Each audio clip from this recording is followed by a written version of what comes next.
اہل سنت و جماعت کی اس علاقے کی عظیم دینی مرکزی درسگاہ جامعہ نعیمیہ مراد آباد کے ایک عظیم عالم دین حضرت علامہ مفتی ایوب صاحب قبلہ نعیمی مدظ اللہ العالی کی تشریف آوری، حضرت کا استقبال ہے۔ حضرت کی دعائیں لیتے ہوئے گفتگو کو آگے بڑھائیں۔ ایک بار درود شریف بلند آواز سے پڑھنے آپ۔ اللہم صلی علی سیدنا و شفیعنا اللہ رب محمد صلی اللہ علیہ وسلم نحن عباد محمد صلی اللہ علیہ وسلم صلاۃ و سلام علیک یا جد الحسن والحسین۔ توجہ اگر آپ کی ہے تو بات کہ اللہ فرما رہا ہے اگر زمین اور آسمان کے کناروں سے اے جن و انس نکل سکتے ہو تو نکل جاؤ، تم وہاں بھی ہماری حکومت پاؤ گے۔ دارالعلوم کا جلسہ ہے، لوگ سائنس پر بہت سینہ پھلا رہے ہیں۔ دیکھیے قرآن سائنس کے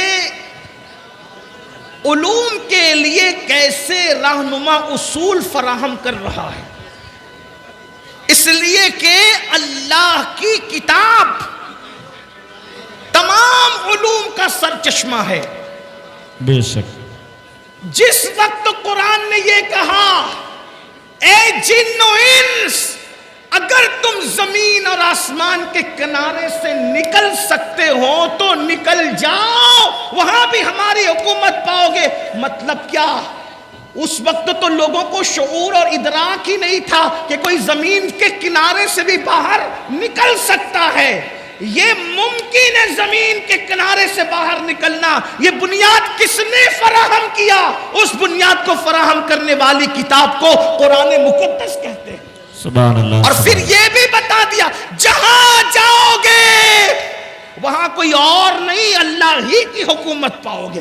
اس کا مطلب یہ کہ اللہ کی حکومت اور حکمرانی سے تم کہیں باہر نہیں جا سکتے، اس کی حکومت ہر جگہ ہے۔ تو عرض یہ کر رہا تھا اللہ نے قوت دی، اللہ نے طاقت دی، اللہ نے دیکھنے کی قوت دی، سننے کی قوت دی، کھانے کی قوت دی، پینے کی، ہر نعمت تو اللہ نے دی ہے۔ اس کی نعمت کا شمار نہیں کر سکتے، اس کی نعمتوں کو گن نہیں سکتے۔ اللہ اکبر۔ میرے عزیز میرے بھائی، ایسی نعمت جس پر کبھی آپ نے توجہ بھی نہیں کی ہوگی، یہ آنکھیں بار بار جو ہے پلکیں بند ہوتی ہے کھلتی ہے، بند ہوتی ہے کھلتی ہے، کیوں یہ نعمت کیوں ملی؟ آخر پلک کے بالوں کا کام کیا ہے؟ لیکن ذرا سا اس کو کاٹ کر کے کوئی دیکھے، اگر یہ پلک کے بال بار بار کھلنا اور بند کرنے کا نظام نہ ہو تو ہماری آنکھوں کا انجام کیا ہوگا؟ ہماری آنکھوں کی کیفیت کیا ہوگی؟ گویا کہ سیکورٹی گارڈ کے طور پر اللہ نے ان پلک کے بالوں کو پیدا کیا ہے۔ یہ نعمت کس کی دی ہوئی؟ اللہ کی۔ اور آپ کتنی سادگی سے کہہ دیتے ہو مولانا نماز کے لیے ٹائم نہیں ہے۔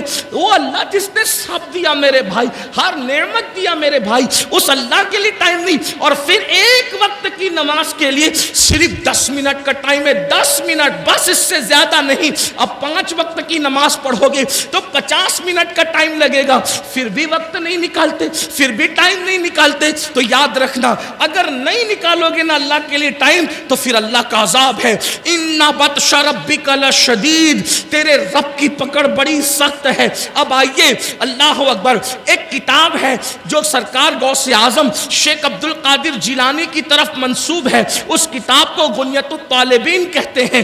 میں وہاں سے حضور غوث پاک شیخ عبد القادر جیلانی رضی اللہ تعالی عنہ نے ان کے نانا جان کی حدیث لکھی ہے، میں اس کو بطور مفہوم پیش کرتا ہوں۔ اگر آپ نماز نہیں پڑھو گے، 10 منٹ کا ٹائم نہیں نکالو گے، نقصان کتنا ہے، کتنا گھاٹا ہے، کتنا خسارہ ہے۔ تو اللہ کے حبیب غیب دا نبی صادق و مصدوق خاتم النبیین صلی اللہ علیہ وآلہ وسلم ارشاد فرماتے ہیں، حدیث پاک کا مفہوم ہے کہ جو بندہ نماز ترک کر دے، اب نماز چھوڑنے کا نقصان کیا، اس پر میں اپنی بات پوری کروں گا، لیکن آپ سب کی توجہ، بہت توجہ، اپنی بہنوں کی بھی خاص توجہ۔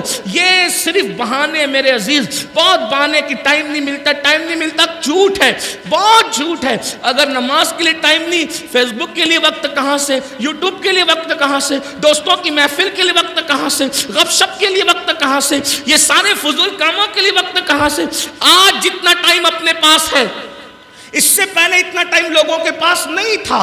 10 منٹ کا ٹائم نکالو, بہت بڑی بڑی مصیبتوں سے بچو گے, بہت بڑی بڑی بلاؤں سے بچو گے, اللہ سے رشتہ جڑے گا, اللہ کے قریب آ جاؤ گے, رسول اللہ صلی اللہ علیہ وآلہ وسلم کے قریب آ جاؤ گے, حضور کو خوش کر دو گے. اللہ اکبر. تو آقا کریم غیب دا نبی صلی اللہ علیہ وآلہ وسلم کے فرمان کا مفہوم ہے, جب بندہ نماز چھوڑتا ہے, نماز ترک کرتا ہے, تو اللہ تعالیٰ اس کو 12 مصیبتوں میں گرفتار کرتا ہے. اللہ اس کو 12 تکلیف اور مصیبتوں میں گرفتار کرتا ہے.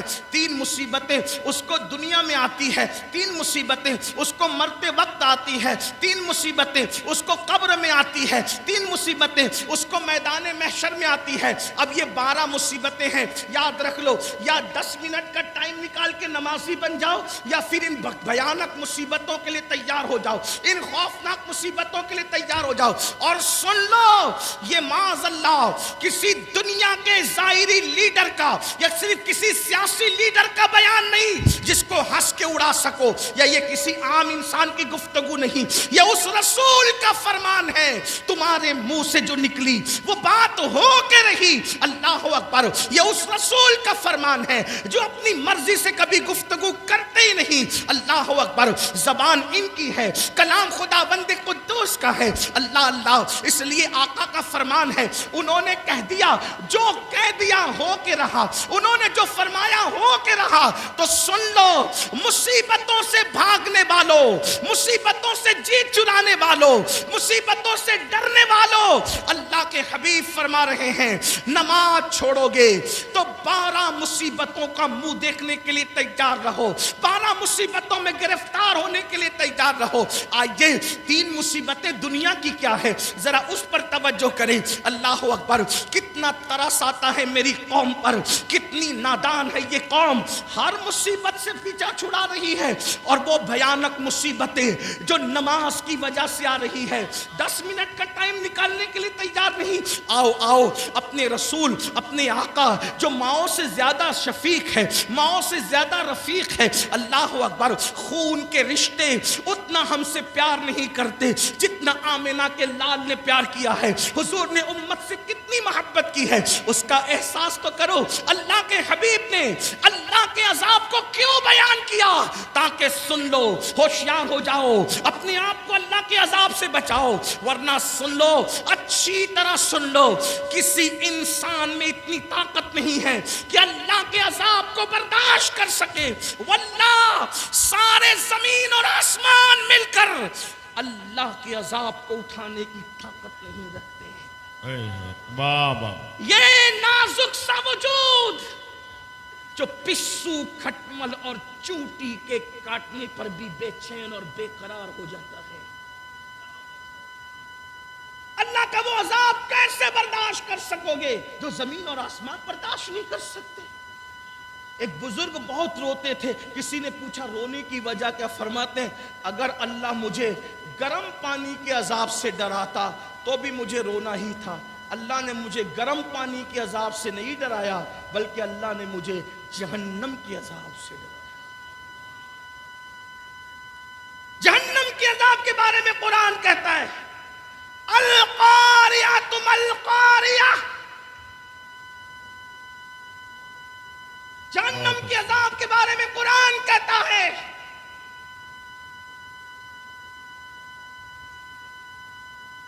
میرا اللہ ارشاد فرماتا ہے جہنم کے عذاب کے بارے میں. اور کیا فرما رہا ہے اللہ؟ فرماتا ہے کہ جس دن کافر اللہ کے عذاب کو دیکھیں گے تو کیا کہیں گے, وَيَقُولُ الْكَافِرُ يَا لَيْتَنِي كُنْتُ تُرَابًا. کاش ہم مٹی ہو جائیں. اللہ, وہ مٹی ہونے کی تمنا کریں گے, اللہ کے عذاب کو دیکھ کر کے وہ مٹی ہونے کی تمنا کریں گے. اللہ کے عذاب کا حال کیا ہے میرے عزیز, میرے بھائی؟ اسی لیے صحابہ جنہیں جنت کی بشارتیں ملی تھی وہ رات بھر اسی لیے نہیں روتے تھے, انہیں پتا تھا اللہ کی عذاب. ام المومنین, یہ میری مائیں اور بہنیں موجود ہیں جنہیں نماز کا طریقہ بھی صحیح نہیں پتا, یہ گھمنڈ میں ہے مولانا ہم تو جنت ہی میں جائیں گے.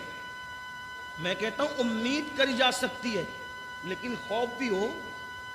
امید کی جا سکتی ہے مگر خوف بھی ہو. یہ کیا کہ جن کی زندگی میں کلمہ طیبہ بھی یاد نہیں اور انہیں گھمنڈ ہے کہ جنت میں جانے سے میں کون روک سکتا ہے. بڑی معذرت کے ساتھ امید بھی کرو خوف بھی کرو, یہ گھمنڈ ہے, نہ امید نہ خوف. کیا سمجھ رکھا ہے جنت کو؟ ہم تو لوگوں سے کہتے ہیں 1857 کے بعد والوں نے جتنا جنت کو مشکل بنایا ہے اتنی بھی جنت مشکل نہیں ہے, اور جتنی آسان آپ کے شاعروں نے جنت بنا دی ہے اتنی بھی آسان جنت نہیں ہے. نہ اتنی مشکل ہے نہ اتنی آسان ہے.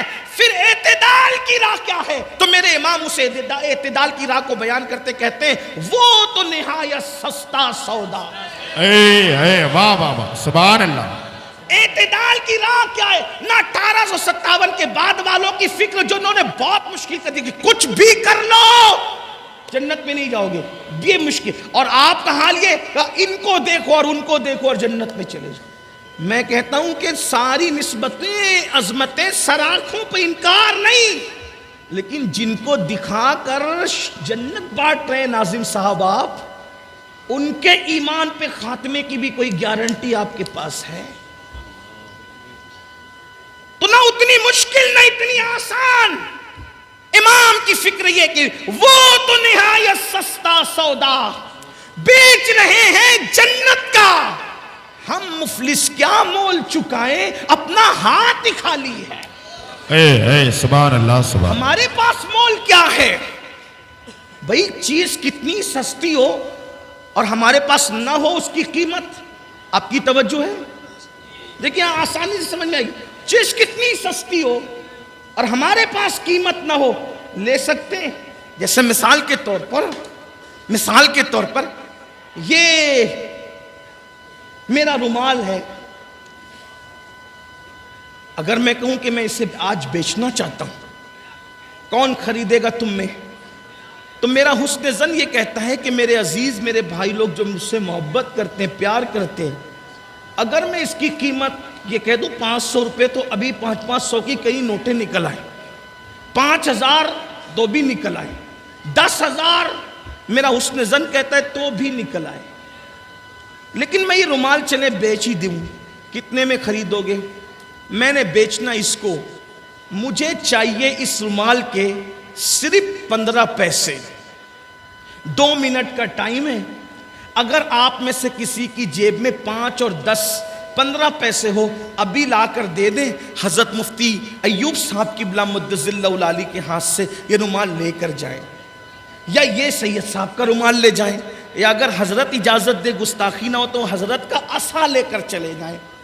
اتنے بڑے بزرگ عالم دین کا عصا 15 پیسے میں میں ان کی اجازت سے آپ کو بیچنا چاہتا ہوں, لے جائیں. لیکن 2 منٹ میں آپ کو 15 پیسے لا کر دینا ہے. کوئی لے جا سکتا ہے؟ لے جا سکتا ہے؟ قیمت تو بڑی سستی تھی, آپ کے پاس وہ مطلوبہ قیمت تھی ہی نہیں, ہے نا؟ 15 پیسے کیا بظاہر کوئی حیثیت تو نہیں رکھتے نا. 15 پیسے تو آپ کا بھکاری بھی نہیں لیتا. بھکاری کو دو, ارے بچہ چھوٹا تھا وہ بھی پھینک دے گا, یہ کیا ہے میں نہیں جانتا یہ کون سا سکہ ہے. آپ کا 3-4 سال کا بچہ بھی نہیں. لیکن آج اس قیمت کو میں نے مانگا, آپ نے نہیں دیا. وجہ عصا تو سستا تھا, مطلوبہ قیمت ہی آپ کے پاس نہیں تھی, ہے نا؟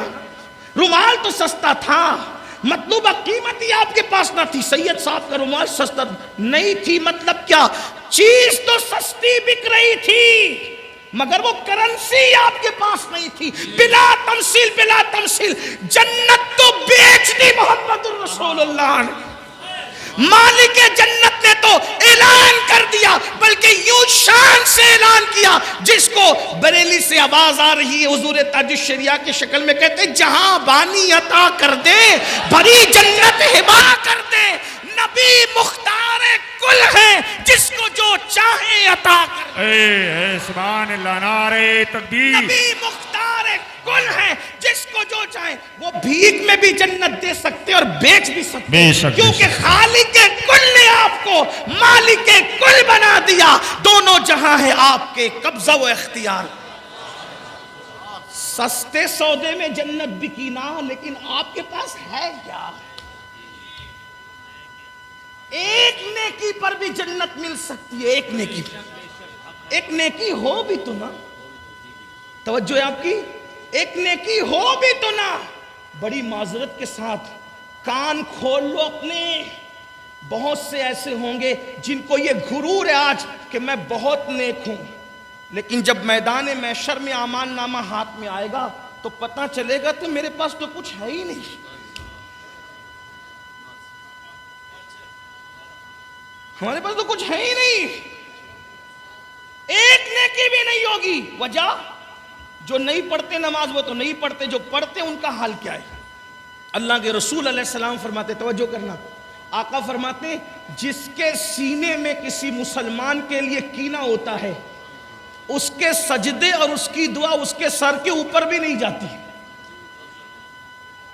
دیکھ لو نا، چیک کرو اپنے آپ، چیک کرو۔ حضور صرف مالا اور تسبیحات میں دینے نہیں آئے تھے، وہ تو تزکیے قلوب کے لیے آئے تھے۔ چیک کر لو اپنے دلوں کو۔ جس قوم کے دل سگے بھائیوں کے لیے صاف نہ ہو، جس قوم کے دل پھوپھی اور چچاؤں کے لیے صاف نہ ہو، جس قوم کے دل پڑوسیوں کے لیے صاف نہ ہو، جس قوم کے دل بہنوں کے لیے صاف نہ ہو، ارے حد تو یہ ہے جس امام کے پیچھے نماز پڑھتے ہو ان اماموں کے لیے جب تمہارے دل صاف نہ ہو تو تمہاری نماز کا کیا ہو؟ واہ واہ واہ، سبحان اللہ، سبحان اللہ، بہت اچھی۔ اگر کافر کے ہاتھ میں آئی فون دیکھا آپ کو کوئی اعتراض نہیں ہوتا، لیکن امام کے ہاتھ میں آئی فون آ گیا تو فوراً آ کے پھٹ کے کہتی ان کے پاس آیا کہاں سے؟ فوراً شک کی نظر سے دیکھ، فوراً، ارے نادان، جب تو اتنے پیچھے کھڑے رہتا ہے، بلکہ ہفتے میں ایک دن آ کر اتنے پیچھے کھڑے رہتا ہے، اللہ تجھے اتنا عطا کرتا ہے جو سب کے آگے کھڑے رہتا ہے، اس پر عطا کا عالم کیا ہو؟ سبحان اللہ، زندہ باد، زندہ باد۔ شک ہے، اپنوں کے خلاف شک۔ اور یاد رکھیے جب دل کینے سے پاک نہیں ہوں گے، اور میں یہ دیکھ رہا ہوں بڑی معذرت کے ساتھ علماء سے دعا لینے کے لیے، صرف سبق سنانے کے، دنیا دار تو دنیا دار ہے، دیندار طبقہ بھی اس منزل پر ناکام ہے، الا ماشاءاللہ، الا ماشاءاللہ۔ دیندار طبقے کو بھی ہم ناکام باس کہلانے والوں کو دیکھنے کہ ان کے سینے پاک نہیں ہے کیوں؟ اگر کسی کی تقریر بھی اچھی ہو جائے تو ان کو اس وقت بھی تکلیف ہوتی ہے، بری ہو جائے تو بھی تکلیف ہوتی ہے۔ آپ توجہ کرنا، کسی سے لوگ زیادہ پیار کرنے والے ہوں تو تکلیف ہوتی ہے، مخالفت کرنے والے ہوں تو تکلیف، یعنی ہمارے دل کا، اچھا ہم نے دل کو پاک اور صاف رکھنا، کچھ اہمیت اس کی سمجھی ہی نہیں۔ اور اللہ کے رسول دلوں کا تزکیہ کرنے کے لیے تھے، وہ یزکیہم ویعلمہم الکتاب والحکمہ۔ تعلیم بعد میں ہے، پہلے قرآن نے دلوں کا تزکیہ بیان فرمایا۔ ہم تعلیم تو حاصل کر رہے، تزکیہ کہاں ہے؟ اور جب تک دل صاف نہ ہو، چیک کر لو اپنے اپنے دل کو، اپنے من میں ڈوب کر تہجد گزارو، فجر پہ گھمنڈ کرنے والوں، ظہر پہ اترانے والوں، جانے نماز نے کہہ دیا کہ جس کے دل پاک و صاف نہیں ہے بغض و کینے سے، ان کے سجدے ان کے سر کے اوپر نہیں جاتے، ان کی نمازیں ان کے سر کے اوپر نہیں جاتی، ان کی دعائیں ان کے، اس کا مطلب صرف نماز پڑھ کے بھی چھٹکارا نہیں ہے۔ قرآن کہتا ہے عاملۃ ناصبۃ تصلی نارا حامیہ، قرآن میں چھوڑا ہی کچھ نہیں ہے، یہ بھی قرآن کا معجزہ ہے۔ گنی ہوئی آیتوں میں قرآن نے سب بیان کر دیا ہے، وَلَا رَطْبٍ وَلَا يَابِسٍ إِلَّا فِي كِتَابٍ مُبِينٍ، ہر رطب و یابس کو قرآن میں بیان کر دیا گیا ہے، کھول کھول کے بیان کر دیا گیا ہے۔ قرآن کہہ رہا ہے عاملۃ ناصبۃ تصلی نارا حامیہ، عمل کر کے آئیں گے، محنت کر کے آئیں گے، پھر بھی جہنم میں ڈالے، بے عمل نہیں، عمل ہوگا، عمل، محنتیں ہوگی، محنتیں۔ وجہ ان کے دل صاف نہیں ہوں گے، پڑوسیوں کے لیے، بھائیوں کے لیے، بہنوں کے لیے، پھوپھیوں کے لیے، چچا تایوں کے لیے، دوستوں کے لیے، یاروں کے لیے، بلکہ قیامت کی نشانی میں نشانی یہ بھی ہے، ہاتھ ملیں گے، دل نہیں ملیں گے۔ عید پہ گلے تو ملتے ہو، سینے سے سینہ ملتا ہے، دل کب ملا؟ اور ایک بات آپ کو بتاؤں، حضور نے جنتی ہونے کی نشانی بیان کی. آقا نے فرمایا اے انس صبح اس حال میں کرنا کہ تیرے دل میں کسی کے لیے کینہ نہ ہو.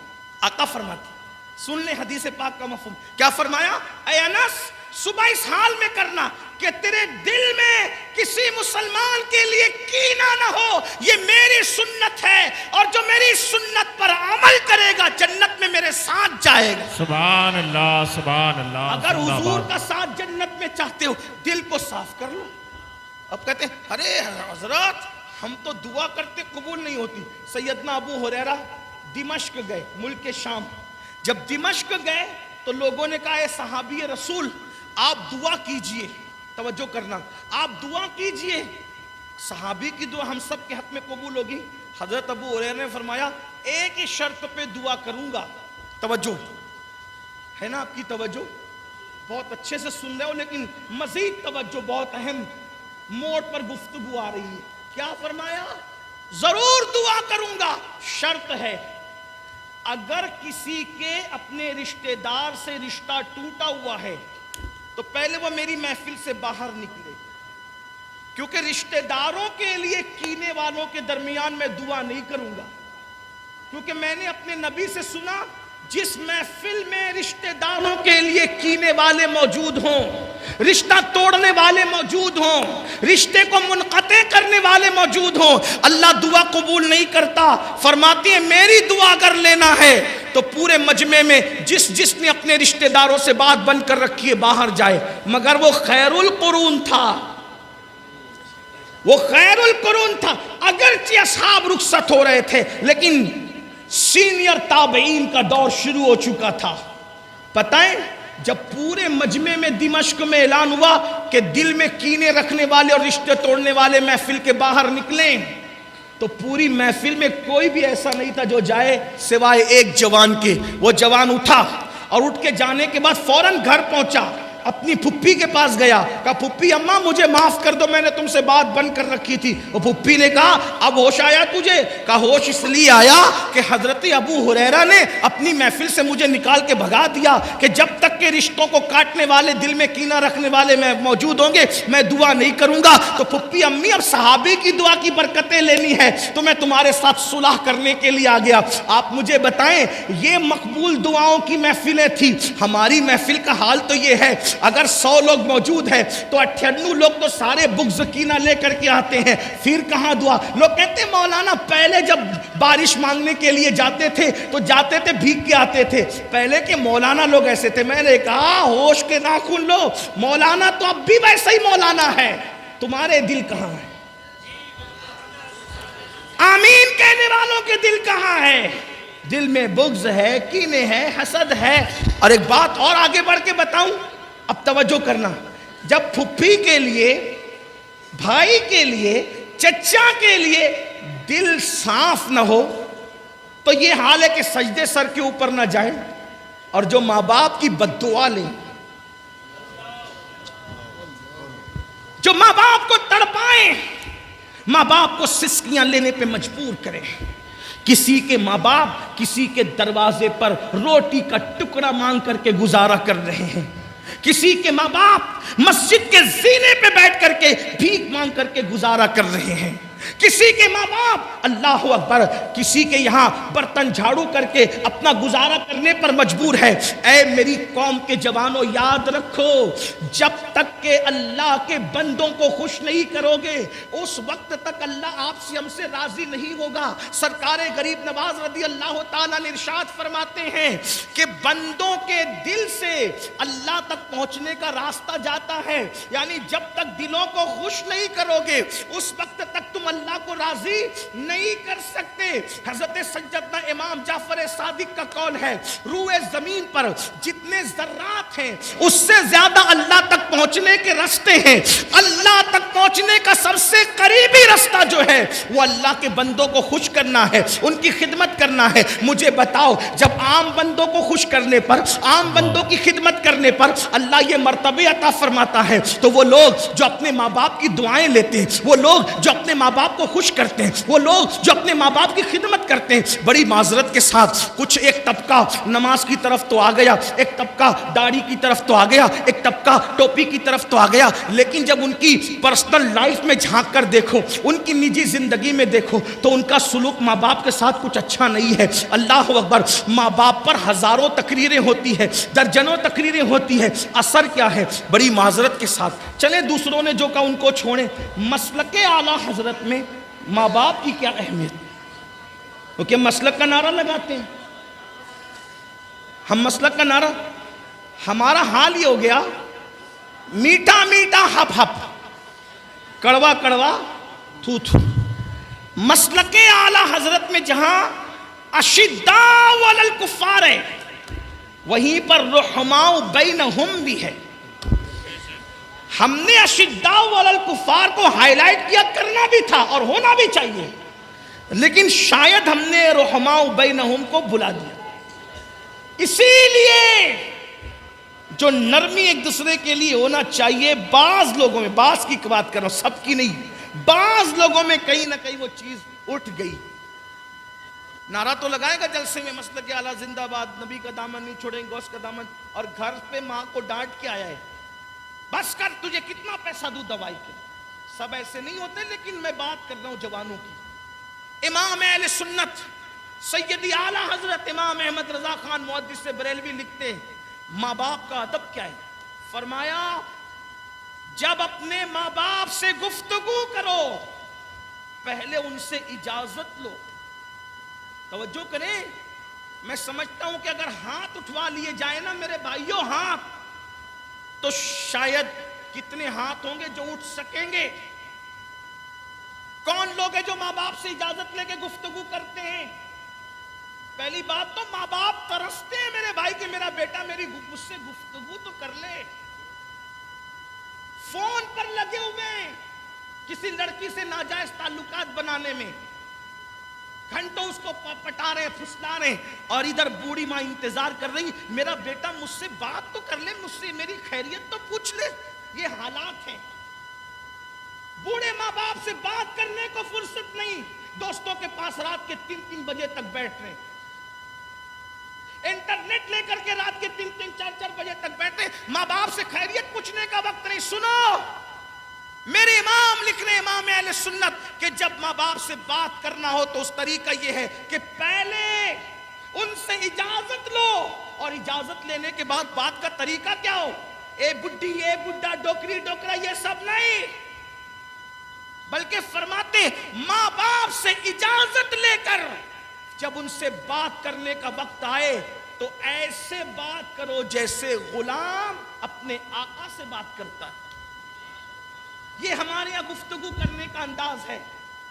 کسی کے پاس دنیا کی ساری نعمتیں ہوں، مال ہو، منال ہو، یہ ہو، اقتدار ہو، سب کچھ ہو، اگر ماں باپ کی رضا اس کے دامن میں نہیں ہے، ماں باپ کی خوشی اس کے دامن میں نہیں ہے، اس سے بڑا ناکام انسان کوئی نہیں۔ ماں باپ کا دل دکھانے والا ایک دن زوال پذیر ضرور ہوگا، ماں باپ کو تکلیف پہنچانے والا ایک دن ذلت کے گھاٹ ضرور اترے گا، ماں باپ کے دل کو اذیت پہنچانے والا، ماں باپ کی بد دعا لینے والا ایک دن برباد ضرور ہوگا۔ علامہ زمخشری آخری عمر میں لنگڑے ہو گئے تھے، لنگڑے، تفسیر کشاف کا مصنف علامہ زمخشری لنگڑے ہو گئے۔ کسی نے پوچھا حضرت اتنے بڑے مفسر قرآن، اتنے بڑے عالم، آپ لنگڑے ہو گئے؟ فرمایا یہ میری ماں کی بد دعا کا نتیجہ ہے۔ میرا بچپنا تھا، بچپنے میں ماں کی زبان سے بد دعا نکل گئی، اور یاد رکھنا ماں باپ کی دعا بھی اثر دکھا کے رہتی ہے اور بد دعا بھی اثر دکھا کے رہتی ہے۔ اللہ کے بندو، زمخشری کہتے ہیں کہ ایک دن میں بچپنے میں چڑیا کے ساتھ کھیل رہا تھا، چڑیا کے پاؤں میں میں نے دھاگا باندھ رکھا تھا، اور چڑیا کو چھوڑ دیتا اور وہ اڑتی چلی جاتی، پھر چڑیا کو دھاگے سے پکڑ لیتا، پھر وہ میرے پاس آ جاتی۔ ایسا ہوا کہ چڑیا کو میں نے چھوڑا اور وہ جا کے گھونسلے کے اندر گھس گئی اور پیروں سے گھونسلہ پکڑ کے بیٹھ گئی۔ میں نے کھینچا کھینچا کھینچا، نہیں نکلی، زور لگایا تو چڑیا کی ٹانگ جو ہے وہ دھاگے میں آ گئی۔ میری ماں کو غصہ آیا، ماں نے کہا زمخشری تو نے ایک چڑیا کا پیر توڑ ڈالا. ماں کے جذبات تھے, جذبات میں زبان سے نکل گیا, تو نے چڑیا کا پیر توڑا, اللہ تیرا پیر توڑ دے. اللہ اکبر. کہتے ہیں علامہ زمخشری کہتے ہیں کہ یہ میری ماں کی زبان سے نکلے ہوئے الفاظ تھے. پوری زندگی اس کا اثر نہیں ظاہر ہوا, لیکن مرنے سے پہلے پہلے ماں کا دل نہیں دکھایا تھا, ماں کو تکلیف نہیں پہنچائی تھی, ماں کو اذیت نہیں پہنچائی تھی. لیکن ایک چڑیا کے معاملے میں جذباتی ہو کر ماں سے زبان سے نکل گیا, پورا ہوا. تو اللہ کے بندو, خوشیاں ڈھونڈنے چلے ہو, نعمتیں ڈھونڈنے چلے ہو, برکتیں ڈھونڈنے چلے ہو, تو بات دور نکل گئی. عرض کیا کر رہا تھا, جب تک سینے کینے سے پاک نہیں ہوں گے تمہارے سجدے اور دعائیں سر کے اوپر نہیں جائے گی. ایک بات اگر نہ کہوں تو میرا دل نہ بھرے گا. اب آپ مجھے یہ بتائیں, جب امتی کے لیے دل میں کینہ رکھے تو اس کی نماز سر کے اوپر نہیں جاتی. اگر امتی نبی کے لیے دل میں کینہ رکھے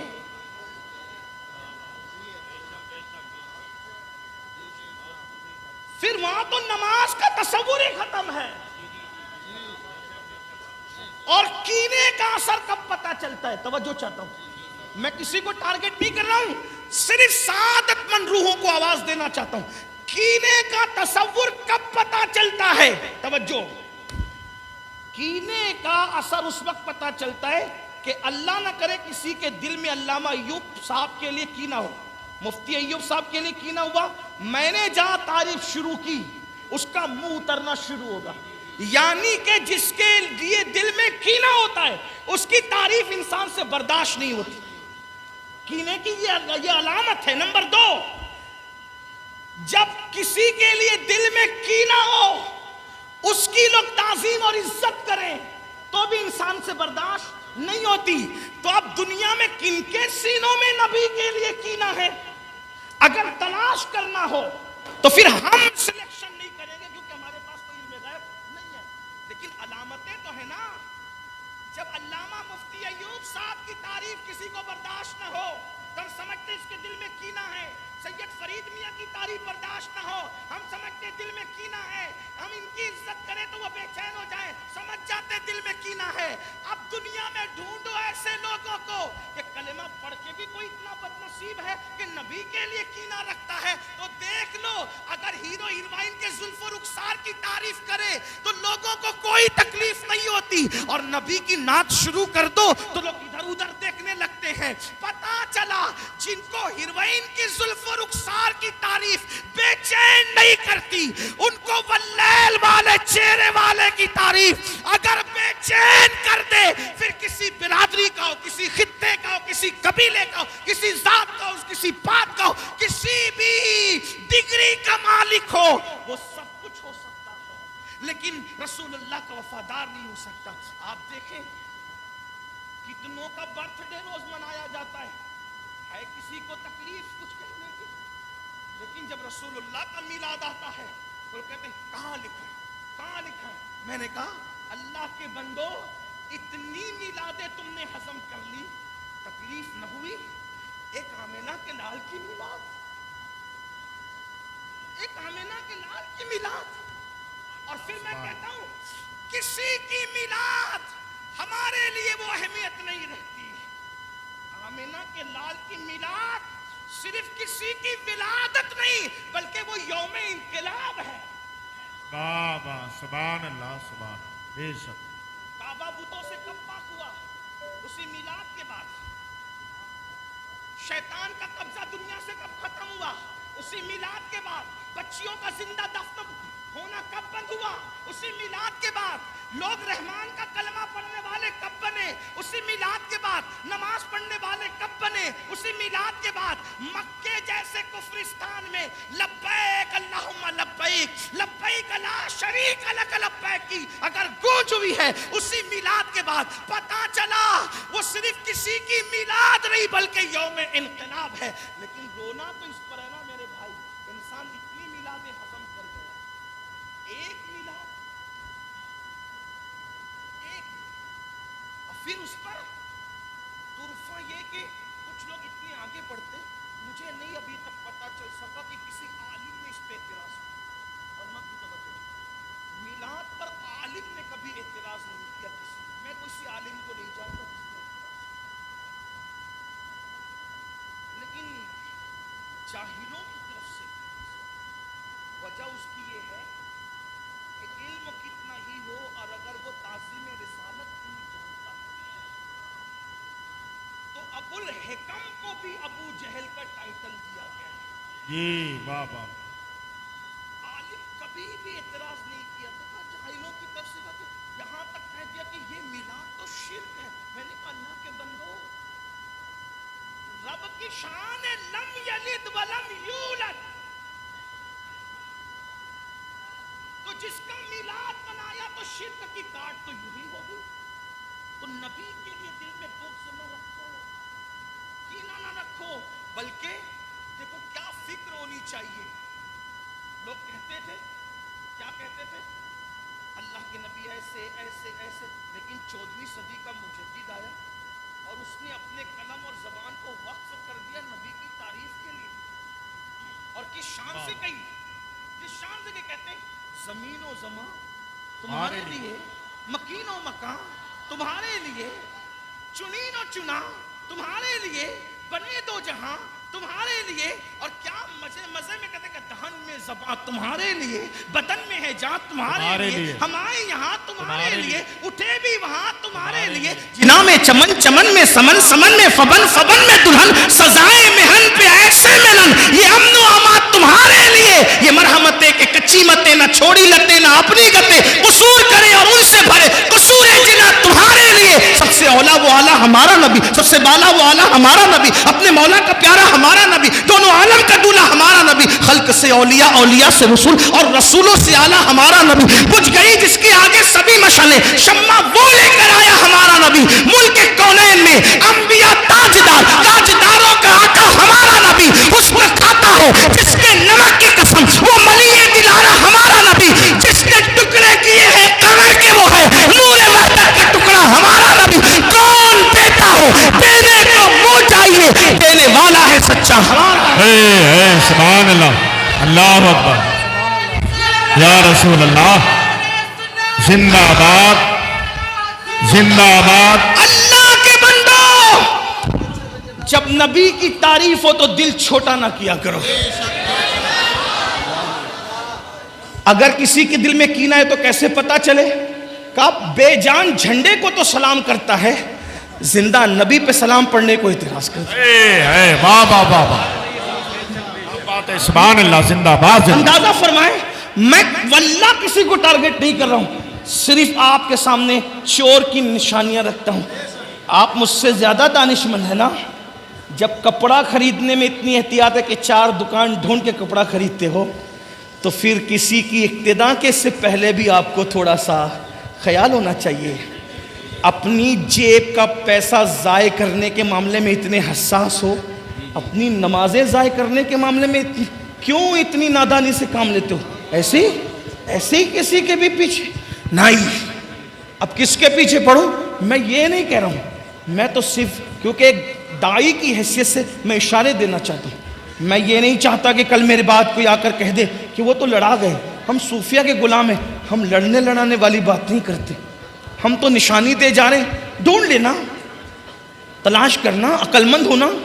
سوچو بے جان جھنڈے کو جس کا انتخاب انسانوں نے کیا ہے, اس کے لیے سلام بھیجنے پر کوئی اعتراض نہیں. اور وہ زندہ نبی جس کی وجہ سے ساری سلامتیاں ہیں, جھنڈے کے لیے قیام کیا, اٹھ کے کھڑا ہوا, کوئی تکلیف نہ ہوئی, اور نبی کے لیے اٹھ کے کھڑا ہو گیا تو تکلیف ہو گئی. امام کہتے ہیں آنکھیں ملنا, کیا بات کی, آنکھیں ملنا, جھنجھلا پڑنا, لاکھ جمائی انگڑائی. آنکھیں ملنا, جھنجھلا پڑنا, لاکھ جمائی انگڑائی. ارے نام پہ اٹھنے کو لڑتا ہے, اٹھنا بھی کچھ گالی ہے؟ نام پہ اٹھنے کو لڑتا ہے. امت کو اتحاد کی ضرورت ہے. جب جھنڈے کے لیے ہم کھڑے ہو سکتے ہیں تو سارے جھنڈے جس کے قدموں میں آ کے عزت پاتے ہیں اس کے لیے کیوں اٹھ کے کھڑے نہیں ہو سکتے؟ واہ واہ واہ, سبحان اللہ, سبحان. روزانہ استاد کی تعظیم کے لیے اسکول کا ہر بچہ کھڑے ہوتا ہے. اسکول میں 8 پیریڈ ہوتے ہیں, 8 پیریڈ میں کھڑے ہونا پڑتا ہے. ہم بھی کھڑے ہوئے, آپ بھی ہوئے ہوں گے. میرے عزیز جو فزکس پڑھائے اس کے لیے اٹھ کے کھڑے ہوئے, جو ریاضی پڑھائے اس کے لیے اٹھ کے کھڑے ہوئے, اور جو کہتا ہے وہ اس تو معلمہ کہ میں کائنات کو علم سکھانے کے لیے آیا ہوں. کم از کم یہ نہیں سوچا. اس کا مطلب کہیں نہ کہیں آپ انگریز کی تحریک کا شکار ہوئے ہیں, آپ کے دل میں کہیں نہ کہیں بغض ہے. تو یاد رکھو بات بہت دور نکلی. کہاں چل رہی تھی بات؟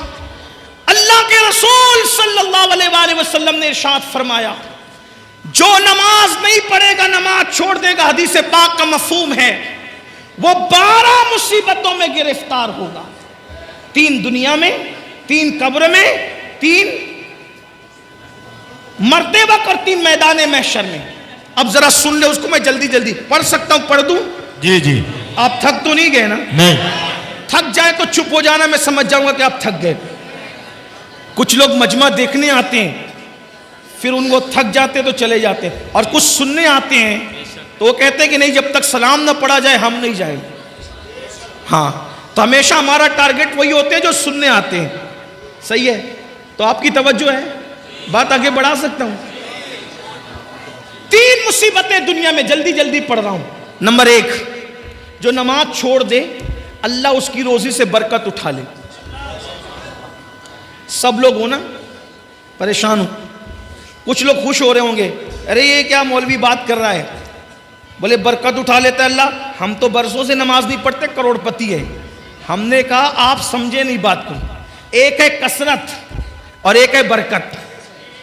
آپ کے پاس کثرت ہے, آپ کروڑ پتی ہے, برکت نہیں ہے. کروڑ پتی ہو کے بھی آپ بے چین ہے, بے قرار ہے, سکون نہیں ہے. کہتے ہو نا سب کچھ ہے مولانا, سکون نہیں ہے. کیوں؟ کثرت ہے, برکت نہیں ہے. دیکھو کثرت اور برکت کی مثال بتاؤں. کتے کے بچے درجنوں پیدا ہوتے ہیں, کثرت ہے. اور بکری کے صرف 2-3 پیدا ہوتے ہیں, برکت ہے. کتوں کا ریوڑ نہیں ملے گا, بکریوں کا ریوڑ ملے گا, جبکہ ہزاروں ذبح کی جاتی ہے. کیوں؟ کتوں میں کثرت ہے, بکریوں میں برکت ہے. اور آسان کر دیں اس کو, یزید 8 بیٹے چھوڑ کے مرا تھا. 8 بیٹے چھوڑ کے مرا تھا. آج کوئی آل یزید نہیں ملتی, کیونکہ کثرت کی کثرت. حسین ایک بیمار چھوڑ کے گئے تھے. آپ سنیوں کا کوئی محلہ نہیں ملتا جہاں پر سید نظر نہ آتے. سبحان اللہ, سبحان اللہ. نعرہ تکبیر, نعرہ رسالت. مسلک اعلی حضرت علامہ سید امین القادری, بہار طیبہ کانفرنس. سبحان اللہ, سبحان اللہ. اللہ نے برکت کتنی دی, برکت کتنی دی. دیوا شریف چلے جاؤ, امام حسین کا بیٹا. مہارارا شریف چلے جاؤ, امام حسین کا بیٹا. کلیہ شریف چلے جاؤ, امام حسین کا بیٹا. اجمیر شریف چلے جاؤ. یعنی زمین کے اندر بھی بیٹے عزت سے آرام کر رہے ہیں, اور زمین کے اوپر بھی بے شک, بے شک. سبحان زمین کے اوپر. کیوں؟ وہاں کثرت تھی, یہاں برکت ہے. تو کثرت محنت سے ملتی ہے, برکت کرم سے ملتی. تو اللہ سب سے پہلے بے نمازی کی روزی سے برکت اٹھا لیتا ہے. اب برکت گئی تو پھر آپ آتے ہو حضرت تعویذ. دیکھو میں تعویذ کا مخالف نہیں ہوں, لیکن اتنا کہتا ہوں اتنے پاگل نہ بنو. مفتیان کرام, علماء کرام کو صرف سبق سنانے کے لیے, اگر غلطی کروں گا تو اصلاح کر دیں گے. سحر, جادو, بلا, جن, بھوت کا اثر ہونا, تعویذ اس کا علاج ہے. اگر اللہ برکت اٹھا لے ناراض ہو کر, کسی مولوی کے تعویذ میں اتنی طاقت نہیں ہے کہ اللہ کی اٹھائی ہوئی برکت کو لا سکے.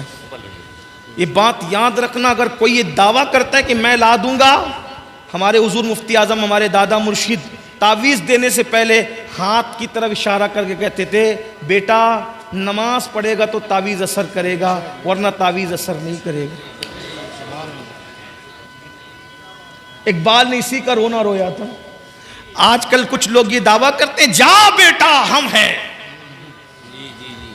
تو بھی تباہ ہوگا اور جس کو تو کہہ رہا ہے وہ بھی تباہ ہوگا. اللہ کے رسول فرمائے جو نماز چھوڑ دے اللہ اس سے اپنی کرم کی چادر ہٹا لیتا ہے. جب اللہ کرم کی چادر ہٹا لے تو ہم ہے تو ہونے والا کون ہے؟ اقبال نے اسی کا رونا رویا تھا، کہا تھا نگاہ دین و متاع دین و دانش.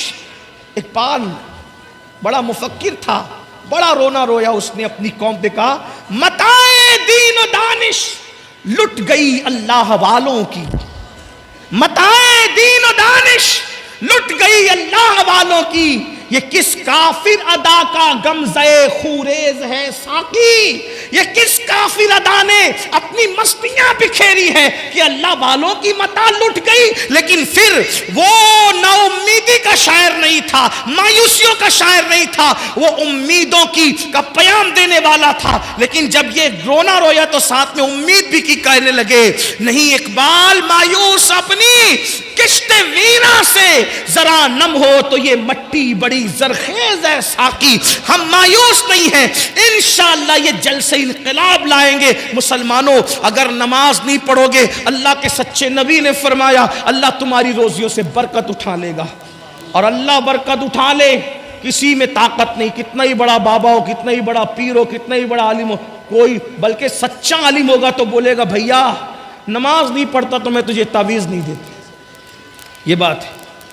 آپ گھوم رہے ہو، پھر رہے ہو، بلکہ اب تو تم جادوگروں کے پاس جا رہے ہو، سفلی والوں کے پاس جا رہے ہو، پنڈتوں کے پاس جا رہے ہو تاکہ تمہارے گھر میں برکت آئے. شرم نہیں آتی تمہیں؟ اللہ رزاق مطلق ہے. اللہ کے رسول نے کہا نماز چھوڑو گے تو برکت جائے گی. اتنا آسان کام تھا، 10 منٹ نکال لیتے نماز پڑھتے.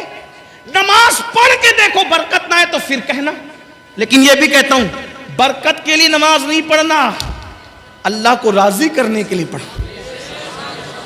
برکت تو مل ہی جائے گی، برکت تو مل ہی جائے گی. ملانے کے لیے نہیں کہہ رہا ہوں، صرف سمجھانے کے لیے کہہ رہا ہوں. گائے دودھ کے لیے خریدی جاتی ہے نا، گوبر کے لیے نہیں خریدی جاتی ہے نا. گائے خریدنے کا مقصد کیا ہوتا ہے؟ دودھ ملے، بچہ ملے. کوئی گوبر کے لیے کبھی خریدتا ہے گائے کو؟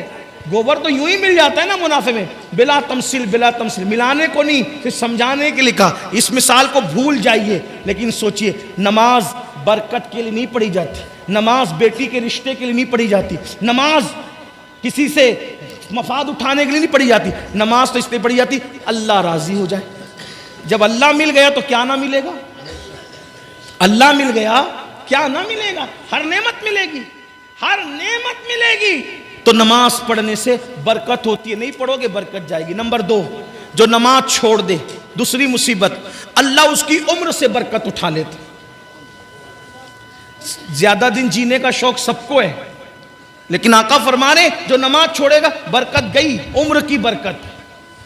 بہت عیش کرنا چاہتے ہو نا، نماز چھوڑنے سے عمر بھی کٹتی ہے، عمر بھی گھٹتی ہے. پہلے 90 سال دادا پر دادا کی عمر ہوتی تھی، اور بڑے میاں لوگ بغیر چشمے کے قرآن پڑھتے تھے، کتابیں پڑھتے تھے. ابھی تو 40 سال کا ہوا تو گھٹنے کی تکلیف شروع ہو گئی، زمین پہ بیٹھ نہیں سکتا، پیٹ اتنا بڑا ہو گیا کہ جھک کے کھا بھی نہیں سکتا، ہاتھ میں پلیٹ لے کے کھاتا ہے. یہ سب کیوں ہے؟ میں یہ نہیں کہتا کہ جن کو تکلیف ہے یہ سب مجرم ہے، ایسا نہیں کہہ رہا ہوں، لیکن اکثر و بیشتر تو یہی حال ہے نا. کسی مفکر نے بہت اچھی بات کہی تھی، اس کو سن لو. جوانی میں اگر نماز نہیں پڑھے گا، جوانی میں نماز نہیں پڑھے گا، اللہ اتنا غیرت والا ہے شاید وہ بڑھاپے میں تجھے پڑھنے نہ دے. وہ بڑھاپے میں تجھے غیرت والا ہے، حالانکہ وہ کرم کرتا ہے، وہ بڑا کریم ہے. سبقت رحمتی علی غضبی، اس کی رحمت اس کے غضب پہ سبقت لگئی، مگر وہ غیرت والا بھی ہے. اس لیے اس سے پہلے کہ بوڑھے ہو جاؤ اللہ کی طرف پلٹ آؤ.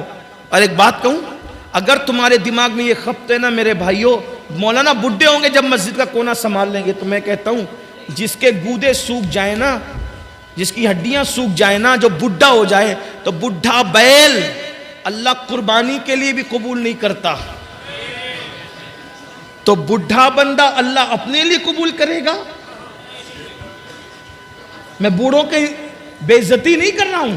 جوانی میں زنا کرو گے، جوانی میں شراب پیو گے، جوانی میں پاپ کرو گے، جوانی میں عورتوں پہ بد نظری کرو گے، اور بڈھے ہونے کے بعد جب کسی قابل نہ رہے تو پھر اللہ کی طرف آؤ گے.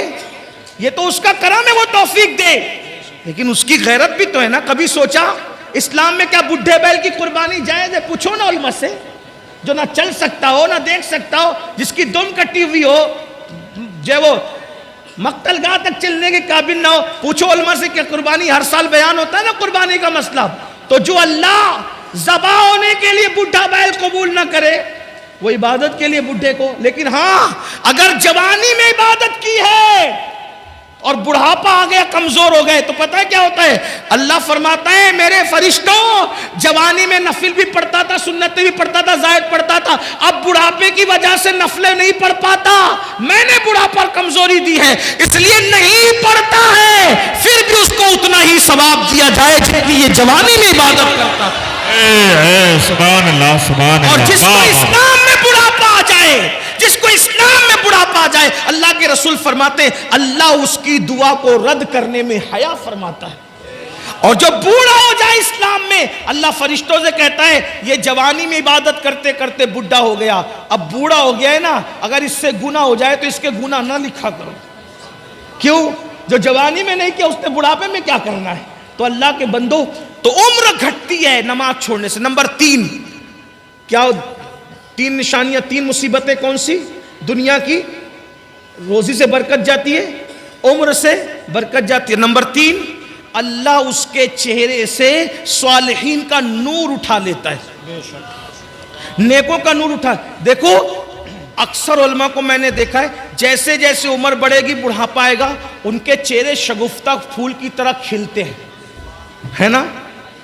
آج سب سے زیادہ کاسمیٹک آئٹم بکتے ہیں میرے بھائی, ہر آدمی خوبصورت بننا چاہتا ہے, ان کو پتہ ہی نہیں ہے کاسمیٹک آئٹم کا اثر 2-3 گھنٹہ 4-6 گھنٹہ رہ سکتا ہے, لیکن نماز سے جو چہرے پہ نور آتا ہے زندگی میں بھی چمکو گے, قبر میں بھی چمکو گے, اور میدان محشر میں نمازیوں کا چہرہ ایسے چمکتا ہے جیسے 14ویں رات کا چاند چمکتا ہے.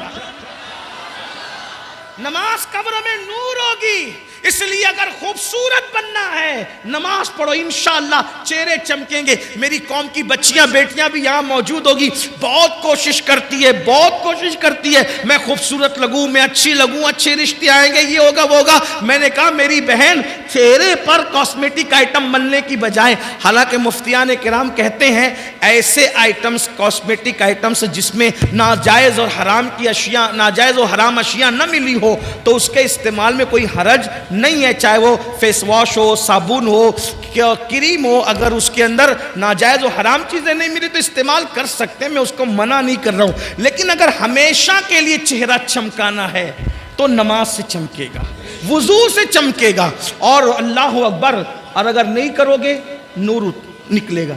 آپ کبھی کبھی ہم لوگوں کو پورا ہندوستان جاتے, کبھی کبھی ایسا لگتا ہے یا اللہ یہ بندہ مسلمان ہے کہ نہیں, چہرے اتنے بھیانک دکھتے ہیں. بلکہ کبھی کسی بستی میں جاؤ تو سلام کرنے میں سوچنا پڑتا ہے, سلام کریں کہ نہیں کریں. اچھا پھر اعتراض بھی کرتے, دیکھو اتنی دور سے مولانا بلایا, مولانا کو اتنی بھی حیا نہیں ہمیں سلام کریں. ارے تیرا منہ دیکھ, تو تو پہچان میں نہیں آ رہا کہ تو مسلمان ہے کہ نہیں ہے, مولانا کیا تجھے سلام کریں گے؟ یہ حال ہے, یہ حال ہے. تو نماز چھوڑنے والوں کے چہرے سے صالحین کا نور چھین لیا جاتا. جا کے اپنے چہرے دیکھو. نمازوں میں سوتے پڑے رہنے والوں, فجر میں سوتے پڑے رہنے والوں, ظہر میں گپ شپ کرنے والوں, اپنے چہرے جا کر کے جائزہ لو. ایک دور تھا لوگ چہرے دیکھ کے مسلمان ہوتے تھے. غریب نواز 90 لاکھ کو آپ نے ایمان کی دولت عطا فرمائی. امام علی رضا اتنے خوبصورت اور نورانی چہرے والے تھے کہ چہرے پہ نقاب ڈال کے چلنا پڑتا تھا. وہ چہرے میں آپ کی تازگی تھی امام علی رضا کے چہرے میں. بلکہ بزرگوں نے لکھا ہے ایک مجوسی کا ننھا سا بچہ امام علی رضا کے جب لوگ چہرے پہ پردہ پڑا تھا, لوگ پیچھے پیچھے بھاگ رہے تھے. اس ننھے سے بچے نے کہا یہ کس کے پیچھے بھاگ رہے ہو؟ کہا یہ ہمارا امام ہے, مسلمانوں کا امام ہے, نبی کا شہزادہ ہے, اس کے پیچھے بھاگ رہے ہیں. کہا اس کے چہرے میں کیا رکھا ہے جو اس کی زیارت کرنے بھاگ رہے ہو؟ تو کسی دیوانے نے کہہ دیا تو ہی جا کے دیکھ لے کہ چہرے میں کیا رکھا ہے. وہ مجوسی کا بچہ بھی پیچھے ہو لیا. جیسے ہی گیا, امام نے جیسے ہی نقاب ہٹایا, چہرے کا پردہ ہٹایا, چہرے پہ وہ نورانیت اور تمازت تھی. لوگ حدیث سننے کے لیے بیٹھے تھے. اس 4 سال کے بچے نے چہرہ دیکھا تو کہا آج کے بعد میری ماں بھی تو ہے, میرا باپ بھی تو ہے, میں نے تیرے لیے سب کو چھوڑ دیا. تو امام علی رضا جیسا بندہ جب یہ سنا, فرمایا تو نے مجھے ماں باپ کا, جب میں نے تجھے بھی اپنا بیٹا بنا لیا, اپنے پاس ہی رکھا, پڑھایا, لکھایا, اور اس کو بھی امام بنا دیا، اتنا بڑا امام بنایا کہ دنیا اسی امام کو سیدنا معروف کرخی کے نام سے جانتی۔ اے سبحان اللہ، زندہ باد، زندہ۔ یہ چہرے تھے، چہروں کی تمازت یہ تھی۔ اللہ اکبر، آج چہرے دیکھو مرجھائے ہوئے چہرے، سونے سونے چہرے، آنکھوں کے اندر اللہ اکبر پیلا پن ہے، کالا پن ہے، آنکھیں بھری بھری ہوتی تھی، خوبصورت ہوتی تھی، آنکھوں میں جمال ہوتا تھا۔ آنکھیں مسلمانوں کی دیکھ کر ایسے لگتا تھا جیسے نرگس کے پھول شرما جائیں، چہرے کی اللہ اکبر خد و خال دیکھ کر ایسا لگتا تھا جیسے لالا کا کمل شرما جائے۔ لیکن آج حالات کیا ہو گئے، چھوٹے چھوٹے بچے، کوئی گٹکا کھا رہا ہے، کوئی تمباکو کھا رہا ہے، اور اس کے بعد کوئی سگریٹ پی رہا ہے، کوئی شراب پی رہا ہے، کوئی نشہ کر رہا ہے، صحت بھی ضائع ہو رہی، سب ضائع ہو رہا ہے۔ تو کیا عرض کیا میں نے، اللہ کے رسول فرماتے ہیں نماز چھوڑنے پر 3 مصیبتیں آئے گی۔ نمبر 1 روزی سے برکت جائے گی، نمبر 2 عمر سے برکت جائے گی، اور نمبر 3 اللہ چہروں سے صالحین کا نور اٹھا لے گا۔ پھر آقا فرماتے ہیں مرتے وقت اس کو 3 مصیبتیں آئے گی، جب مرے گا نا تو 3 مصیبتیں اٹھائے گا وہ۔ نمبر 1 فرماتے ہیں اللہ کے رسول سچے سچے نبی غیب دا نبی صلی اللہ علیہ وآلہ وسلم فرماتے ہیں جب بے نمازی کو موت آئے گی مرنے سے پہلے ذلیل ہوگا، ذلیل ہو کر کے مرے گا، مرنے سے پہلے ذلیل ہو کر مرے گا، ذلت کی موت آئے گی۔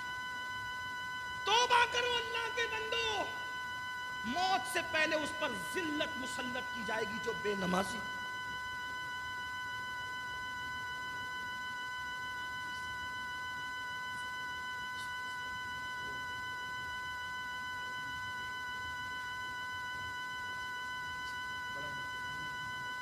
درود شریف پڑھ لیا اللہم صلی علی سیدنا و شفیعنا مولانا اللہ۔ ایک بار سب بلند آواز سے عاشقوں کی طرح درود شریف پڑھیں۔ اللہ رب محمد صلی اللہ علیہ وسلم نحن عباد محمد صلی اللہ علیہ وسلم صلاۃ و سلام علیک یا رسول اللہ۔ یقیناً امروہہ والے اور گرد نواز سے آنے والوں کی عزت کو اور ان کے ذوق و شوق کو سلام کرتا ہوں۔ اتنا کوئی شخص کسی کو پکائے تو لوگ اٹھ کر جانے لگتے ہیں، لیکن آپ کے ذوق کو سلام ہے ماشاءاللہ۔ میں جلدی اپنی بات پوری کر لیتا ہوں، جلدی سے روایت پڑھتا ہوں، توجہ آپ کی عرض کروں نا، میں بات آگے بڑھوں۔ درود شریف بلند آواز سے پڑھیں آپ۔ اللہ رب محمد صلی اللہ علیہ وسلم نحن عباد محمد صلی اللہ علیہ وسلم صلاۃ و سلام علیک یا جد الحسن والحسین۔ تو عرض ہی کر رہا تھا 3 مصیبتیں موت کے وقت اس کو آئے گی۔ نمبر 1 ذلت کی موت، ذلیل ہو کر مرے گا۔ کون عزت نہیں چاہتا؟ ہر بندہ عزت چاہتا ہے، لیکن آقا فرمانے جس کے صدقے میں عزت بنی ہے، جس کے صدقے میں عزت پیدا ہوئی ہے، وہ رسول فرمانے بے نمازی ذلیل ہو کر مرے گا۔ قرآن کہتا ہے وَلِلَّهِ الْعِزَّةُ وَلِرَسُولِهِ وَلِلْمُؤْمِنِينَ، عزت تو اللہ کے لیے ہے، عزت اللہ کے رسول کے لیے ہے، عزت مومنوں کے لیے ہے۔ اور بے نمازی کے بارے میں فرمایا کہ بے نمازی ذلیل اور رسوا ہو کر مرے گا۔ اگر صرف 10 منٹ کا ٹائم نکال لیا ہوتا، 10 منٹ، صرف 10 منٹ کا وقت نکالا ہوتا تو بتاؤ ذلت کی موت مرتے۔ اور یہ مت تعویلیں مت کرنا، آقا نے جو فرمایا وہ ہو کے رہے گا، تمہارے منہ سے جو نکلی وہ بات ہو کے رہی۔ اللہ اکبر، نماز پڑھو گے، نماز کی پابندی کرو گے تو ذلت کی موت نہیں آئے گی بلکہ عزت کی موت آئے گی، انشاءاللہ عزت سے جاؤ گے۔ بلکہ اللہ وہ عزت دے گا کہ زمین کے اوپر لوگ عزت کریں گے، اور جب قبر میں جاؤ گے تو فرشتے تمہاری عزت کرتے نظر آئیں گے۔ میرے امام کہتے ہیں نکیرین کرتے ہیں تعظیم میری، نکیرین کرتے ہیں تعظیم میری، فدا ہو کے تجھ پہ یہ عزت ملی ہے۔ تو اس ذلت کی موت مرے گا بے نمازی۔ صرف 10 منٹ کا وقت نکالو، ذلت سے بچ جاؤ، ذلیل ہونے سے بچ جاؤ، ذلت کی موت سے بچ جاؤ۔ نمبر 2 آقا ارشاد فرماتے ہیں بے نمازی کو موت کے وقت جو دوسری مصیبت آئے گی، یہ اللہ اس پر اتنی بھوک مسلط کرے گا، اتنا بھوکا کر دے گا اللہ اس کو کہ اگر وہ دنیا کی کوئی بھی چیز کھا لے اس کی بھوک نہیں مٹائی جا سکتی، یعنی وہ بھوکا مرے گا، بھوکا۔ بے نمازی بھوکا مرے گا، اس پہ بھوک مسلط کی جائے گی۔ دوسری مصیبت نمبر 3، تیسری مصیبت اللہ اس پر اتنی پیاس مسلط فرمائے گا، اتنی پیاس کہ اگر اس کو بزرگوں نے فرمایا 7 سمندروں کا پانی بھی اس کے منہ میں ڈال دیا جائے تو بھی بے نمازی کی پیاس نہیں بجھ سکتی۔ 7 سمندروں کا پانی کہاں، قطرہ قطرہ سکرات میں لوگ پانی پلا رہے ہوں گے اور اللہ اتنی پیاس مسلط کرے گا، اللہ اکبر، تو بے نمازی ذلیل ہو کر مرے گا، بے نمازی بھوکا مرے گا، بے نمازی پیاسا مرے گا۔ 3 مصیبتیں اس کو مرتے وقت آئے گی۔ میرے بھائیوں، پھر درد دل کے ساتھ کہتا ہوں، اپنا بھلا چاہ لو، اپنی خیر چاہ لو، صرف 10 منٹ کا ٹائم نکالنا ہے، ایک دن میں 24 گھنٹے میں صرف 50 منٹ کا وقت دینا ہے، 50 منٹ نکالنا ہے۔ اللہ کے بندو، آج سے پہلے نماز سے دور رہے ہو، آج سچی توبہ کر لو، جلدی سے مسجدوں کے قریب آ جاؤ، اپنے مسائل کا حل کل بھی مسجدوں میں تھا، آج بھی مسجدوں میں ہے، کل بھی مسجدوں میں رہیں گے۔ سجدے کو کیا سمجھتے ہو؟ پھر میرے آقا فرماتے ہیں بے نمازی جب قبر میں جائے گا تو قبر میں اس پر 3 مصیبتیں آئے گی۔ اللہ اکبر، قبر وہ قبر، اللہ اللہ، وہ قبر اوپر مٹی ہے، نیچے مٹی ہے، دائیں مٹی ہے، بائیں مٹی ہے، آگے مٹی ہے، نیچے مٹی ہے، مٹی ہی مٹی ہے، نہ تکیہ ہے، نہ چادر ہے، نہ بستر ہے، نہ لائٹ ہے، نہ روشنی ہے، نہ اجالا ہے، نہ ٹھنڈک ہے۔ ہائے ہائے ہائے، یہ قبر ہی بہت بڑی تکلیف کی جگہ ہے۔ کہا گیا قبر اندھیرے کا گھر ہے، قبر بچھوؤں کا گھر ہے، قبر اللہ اکبر عذاب کا مسکن ہے۔ اللہ اللہ، ذرا سوچو تو صحیح میری قوم کے جوانوں، ارے 10 منٹ نماز کے لیے نہ نکالنے والے میرے غافل بھائیوں، ذرا سوچو تو صحیح، اپنے ہی 10 بائی 10 کے کمرے کے اندر، اپنے ہی 10 بائی 10 کے کمرے کے اندر اگر لائٹ چلی جائے، پنکھا بند ہو جائے، اے سی بند ہو جائے تو ہم کروٹیں بدلتے ہیں، ہمیں نیند نہیں آتی۔ مسلمان میرے بھائی ذرا سوچ تو صحیح، وہ قبر جو 10 بائی 10 کی نہیں ہے، جو اتنی لمبی چوڑی نہیں ہے، اللہ اکبر، وہاں تو کروٹ بدلنے کی بھی جگہ نہیں ہے۔ اللہ اللہ، وہاں نہ اپنے نسب دیکھے جائیں گے، نہ وہاں اپنی ڈگریاں دیکھی جائے گی، نہ وہاں اپنی برادریاں دیکھی جائے گی، نہ وہاں اپنا کھان پان دیکھا جائے گا۔ اللہ اللہ، وہاں تو حال یہ ہوگا، ایمان کے بعد دیکھا جائے گا عمل کیا لایا، عمل کیا لایا۔ ہائے ہائے ہائے، اللہ اکبر، میرے آقا علیہ السلام کے دیوانوں، کہنے والوں نے کہا ہے زمین کھا گئی آسماں کیسے کیسے، جب چونٹیاں اپنے بدن پہ رینگتی ہے تو اس وقت ہماری نیندیں اڑ جاتی ہے، جب اسی جسم کو قبر کی مٹی کھائے گی اور اس میں 3 مصیبتیں آئے گی، وہاں اندھیرا ہی اندھیرا ہے، تاریکی ہی تاریکی ہے، اس پر میرے آقا فرماتے ہیں بے نمازی کو قبر میں 3 مصیبتوں کا سامنا کرنا ہوگا۔ پہلی مصیبت یہ آقا فرماتے ہیں چاروں طرف سے اس کی قبر اس کو دبائے گی۔ اگر یہ بات میرے آقا نے نہ کہی ہوتی تو میں نہ کہہ سکتا تھا، میری اوقات ہی نہیں تھی۔ آقا فرماتے ہیں چاروں طرف سے اس کی قبر اس کو دبائے گی، اور آقا نے اپنے خوبصورت حسین و جمیل ہاتھوں کی انگلیوں کو ایک دوسرے میں یوں شامل کر کے فرمایا، ایسے فرمایا جیسے یہ انگلیاں ایک دوسرے میں گھس گئی ہیں اس کی پسلیاں آپس میں گھس جائے گی۔ 10 منٹ، صرف 10۔ انسان پان کھاتا ہے، پان کھانے میں بھی 10 منٹ سے زیادہ کا ٹائم لگتا ہے۔ اللہ کی عبادت کی صرف 10 منٹ نکال لو، ہر کامیابی لے لو، کیونکہ اذان کہہ رہی حی علی الصلاۃ، آؤ نماز کی طرف، کیا ملے گا؟ حی علی الفلاح، ہر کامیابی تمہارا مقدر، گارنٹی ہے نماز میں۔ اللہ ارشاد فرماتا ہے قد افلح المؤمنون الذین هم فی صلاتهم خاشعون، وہ لوگ کامیاب ہو گئے جو اپنی نماز خشوع و خضوع کے ساتھ ادا کرتے۔ اللہ ارشاد فرماتا ہے قد افلح من تزکا وذکر اسم ربہ فصلی، وہ کامیاب ہو گئے جنہوں نے اپنا من پاک کیا، ذکر کیا، نمازی بن گئے۔ نماز کامیابیوں کی ضمانت ہے، نماز سے گناہوں سے چھٹکارا ہے، نماز سے دل کا سکون ہے، نماز سے برکتیں گھر میں ہیں، نماز سے زندگیوں میں برکت ہے، نماز سے تقدیریں سنورتی ہیں۔ واؤ، 10 منٹ کا ٹائم صرف نکال لو۔ میرے اور تمہارے سچے نبی صادق و مصدوق صلی اللہ علیہ وآلہ وسلم فرماتے ہیں اس کی پسلیاں آپس میں ایسے ملے گی، فرمایا جیسے یہ انگلیاں ایک دوسرے میں گھس گئی ہیں ایسے پسلیاں گھس جائیں گی۔ اسی پہ بس نہیں، میرے سچے نبی نے فرمایا اللہ اس پر ایک سانپ آپ نے فرمایا ہنسنے کی بات نہیں، ہائے وہ کیا دن ہوگا، اللہ وہ دن کسی کو نہ دکھائے۔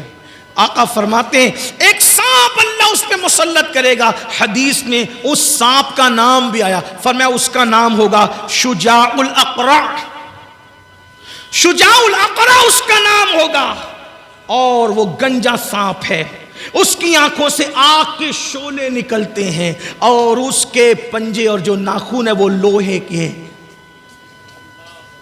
جب وہ کسی کو ڈسے گا 1000 سال تک کے زہر اس کے جسم میں گھومتا رہے گا، اس کو تڑپاتا رہے گا، اس کو بے چین کرتا رہے گا، ایک بار ڈسنے پر 1000 سال تک کے زہر اس کو جو ہے وہ بے چین اور بے قرار کرتا رہے گا، لیکن وہ ایک بار نہیں ڈسے گا بے نمازی کو۔ تمہارے اور میرے سچے نبی نے فرمایا کہ اگر فجر نہیں پڑا تو وہ شجاع الاقرع ظہر تک ڈسے گا، فجر نہیں پڑھنے پر ظہر تک، ظہر نہیں پڑھا عصر تک، عصر نہیں پڑھا مغرب تک، مغرب نہیں پڑھا عشاء تک، عشاء نہیں پڑھا فجر تک۔ فرمایا جب تک قیامت نہیں آ جاتی، 10 منٹ کا ٹائم نکال لیا ہوتا، اتنی مصیبت آتی، اتنی تکلیف آتی، صرف 10 منٹ۔ ہم میں ہمت نہیں ہے میرے بھائی، کھیت کا سانپ کاٹ لے تو ہماری تڑپ کیا ہوتی ہے، کھیت میں بچھو کاٹ لے تو ہماری تڑپ کیا ہوتی ہے۔ احساس نہیں ہے آپ کو، اپنے آپ سے بھی محبت نہیں ہے، لوگوں سے نفرت کرتے کرتے اس قدر غافل ہو گئے کہ اپنے آپ سے بھی محبت نہیں ہے۔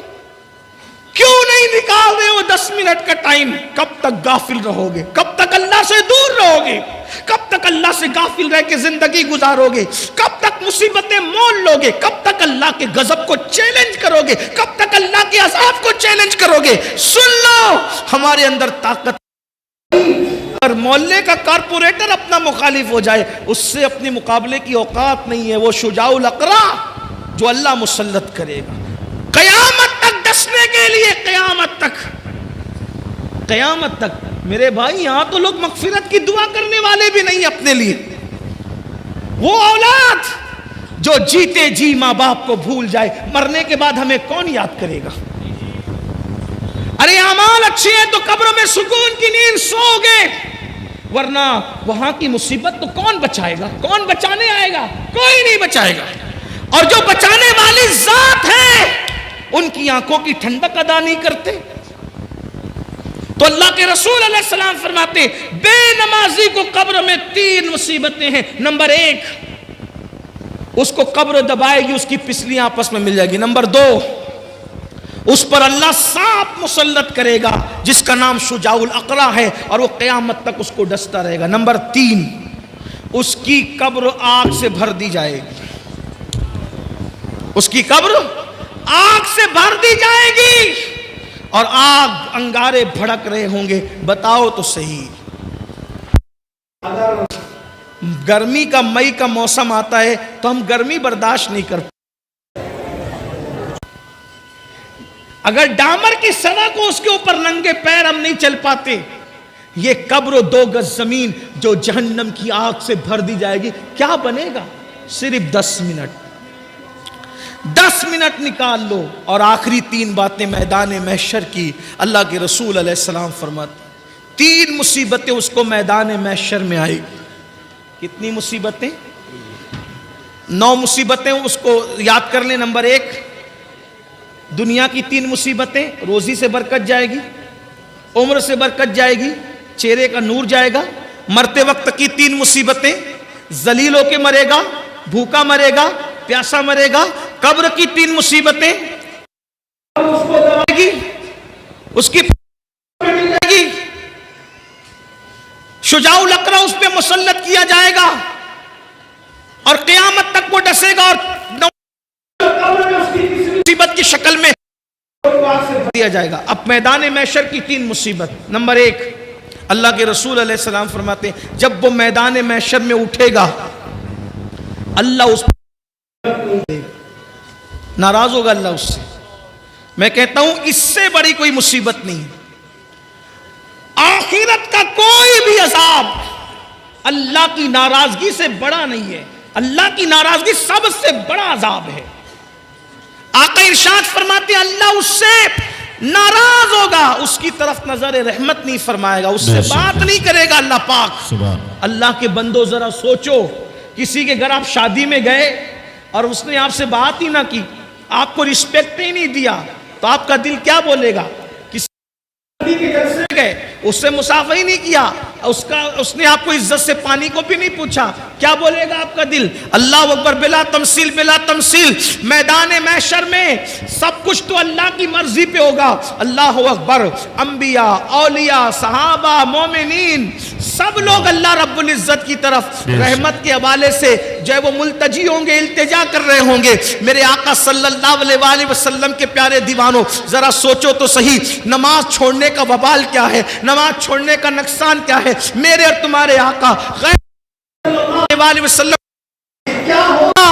اللہ اکبر. آقا فرماتے ہیں اللہ اس سے ناراض ہوگا, اس کی طرف نظر رحمت نہیں فرمائے گا, اس سے اللہ تعالیٰ بات نہیں کرے گا. دوسری مصیبت, اللہ اکبر, کلیجہ منہ کو آتا ہے.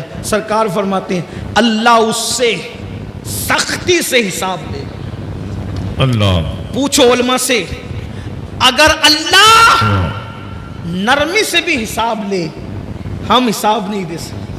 اللہ کے رسول صلی اللہ علیہ وآلہ وسلم تعلیم امت کے لیے دعا کرتے تھے, اللہم احسبنا حسابا یسیرا, اے اللہ تو ہمارا حساب آسانی سے لینا. سبحان اللہ. بے نمازی کے لیے اللہ کے رسول صلی اللہ علیہ وآلہ وسلم فرماتے اللہ اس سے سختی سے حساب لے گا, اور اللہ جس سے سختی سے حساب لے, دنیا کا کوئی بھی بندہ اللہ کو جواب دینے کی صرف سے. توجہ کرنا, بہت خاص بات یاد آ گئی, توجہ سنیں. حضرت سیدنا عیسیٰ علیہ السلام, سن لے اس کو, اور ہو سکے تو دل پہ لکھ لینا.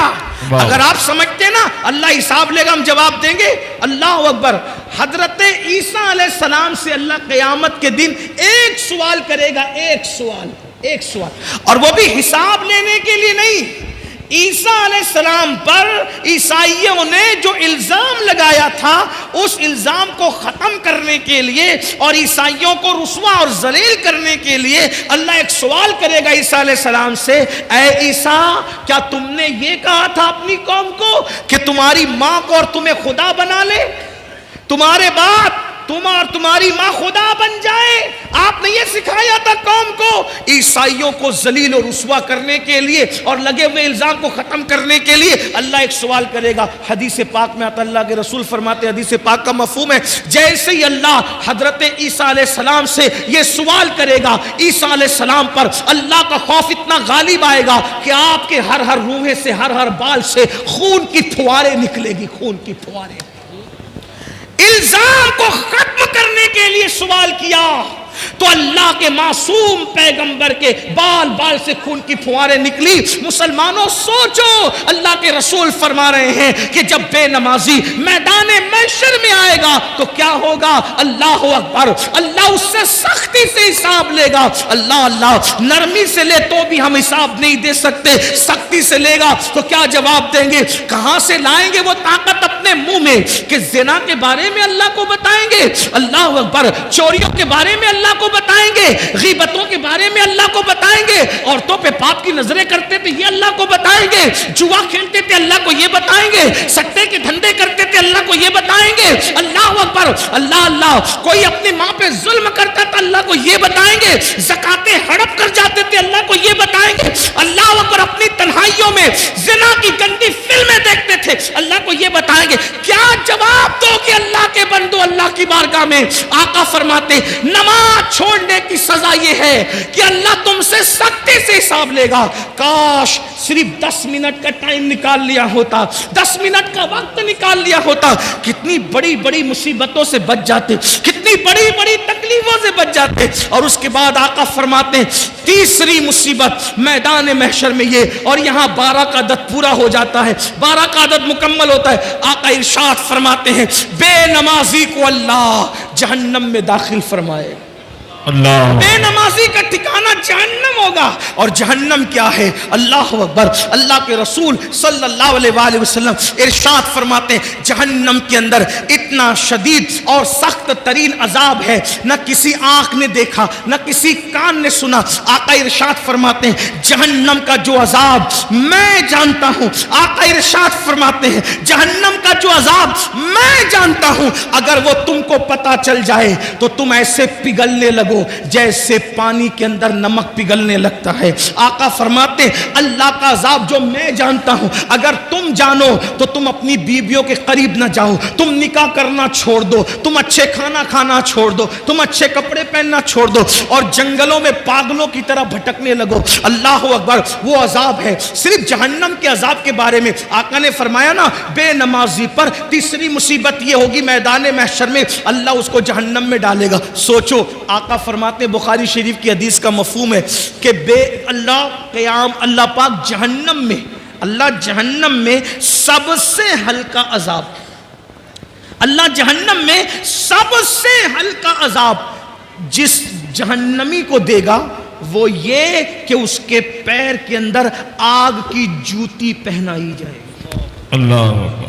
جہنم میں سب سے ہلکا کم عذاب, بالکل پہلے درجے کا عذاب, یہ کم عذاب, سب سے ہلکا کم ترین عذاب کہ پیروں میں آگ کی جوتیاں پہنائی جائے گی. حدیث پاک کا مفہوم ہے جب اس جہنمی کو جس کو سب سے ہلکے عذاب کے طور پر اس کے پیر میں آگ کی جوتی پہنائی جائے گی تو اس کے سر میں اس کا بھیجا ایسے کھولنے لگے گا جیسے چولہے پہ رکھی ہوئی ہانڈی کے اندر پانی کھولتا ہے اور پانی کھولتا ہے اور اس کا بھیجا کھول کھول کے اس کے پیروں پہ گرے گا. یہ سب سے ہلکا عذاب. ایک حدیث پاک ہے جب جہنم کو بیل کے ناک کے ایک سوراخ کی طرح بیل کے ناک کے ایک سوراخ کی طرح مشرق میں کھولا جائے گا تو مغرب میں جتنے لوگ کھڑے ہوں گے ان کی ناک سے بھیجا بھے بھے کر کے گرے گا, بھے کر کے گرے گا. جس کو پورا جہنم میں ڈالا جائے کیا حال ہوگا میرے بھائیوں؟